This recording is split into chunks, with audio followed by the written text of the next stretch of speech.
Kovalev in terms of his knockout power?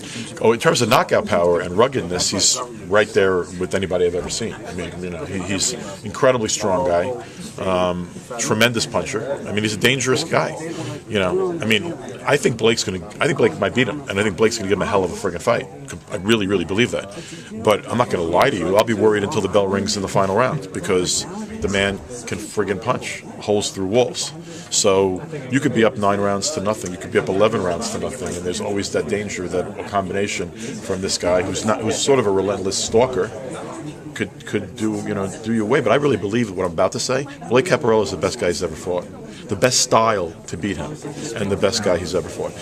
In the sense that if you stand in front of Kovalev, like if you stand in front of Triple G, you're going to lose. Period.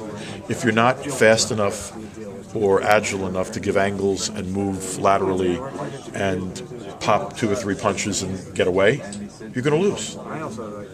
I mean, Agnew showed a little bit of some of to the extent to which there's vulnerability in Kovalev. And usually there's not that much vulnerability in a guy that's nicknamed Crusher, legitimately and earned it. But Agnew showed the vulnerability.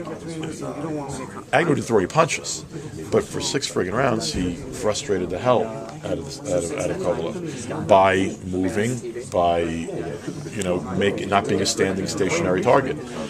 What Blake knows, and Blake said to me, and Blake's wanted him since I signed him. And one of the reasons why he appealed to me, because the kid had no fear. Like, I had looked at tape of him, and I'd said, boy, this kid must have been a great amateur because he could really box. And then I learned he really had no amateur background. And I was like, wait a minute, like, this kid's got, like, some God-given ability. And I really believe that. I mean, he's a terrific athlete. I mean, if you watch his boxing ability, looks much more like a guy that's had a couple of 100 amateur fights than a guy that's had 9. But he said something to me, and he said it to me after the Lara fight. And, Blake, I actually scored the fight 1 point for Lara against Canelo, still believing he didn't do enough really to win and ran too much. But Blake said to me, you know what, man, he didn't really win the fight. Canelo won the fight because this guy ran too much. This is coming from a guy that's a pure boxer. Okay? So he also said to me, I know that I can't beat Kovalev in a retreat. I have to score points to win. So it's not just a matter of me not getting knocked out, it's a matter of me having to win a fight. So I have to throw jabs, land them. I have to follow the jabs with power punches. I have to land them. And then I have to be quick enough to get away so I'm not standing in front of this monster and get hit with something flush. He knows what he has to do. He believes he can do it.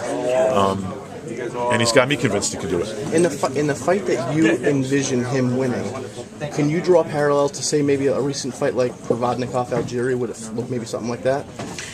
Yeah, it would look something like that. I think that it would look something like that. I would hope that he doesn't get caught in the first round. But I also think he has a little bit more pop than Chris.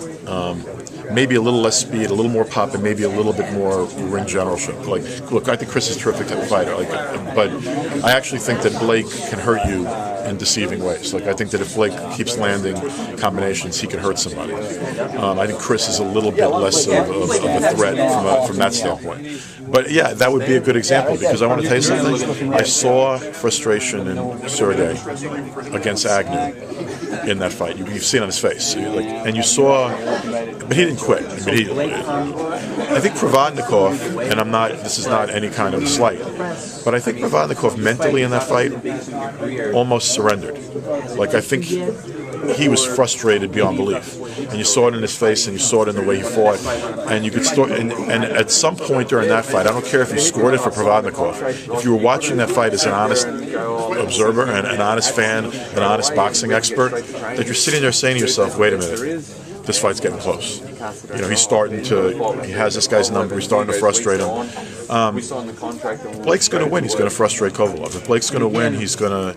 And here's the other thing about Blake, and even in the Mariki fight, a lot of people said, okay, his debut, he came to the States, he didn't knock the guy out. Well, Mariki went on in his next fight and had a war with Shawnee Monahan. Blake didn't have a war. He won every second of every round. He couldn't knock him out, but he threw about 100 punches around. He landed about 50 punches around. If he doesn't get caught and he's throwing 100 punches around and landing 50 punches around, he's going to beat Sergey Kovalev. Now that's a big if. You got to be throwing, you got to be landing, you have to not get caught. But if he can execute what he knows he has to do, and he's not hiding it, he's telling everybody what he has to do. I got to throw a lot of punches. I got to land a lot of them. I got to move laterally. I got to throw jabs, and I have to not get caught. He does that, he can win the fight. Cool. Thank you. And for the reason of his style and his perspective and understanding what he has to do, he's more dangerous than an Agnew, and he's more dangerous than the other guys who stood there and traded with Sergey or stood right in front of him. He's not going to stand right in front of him.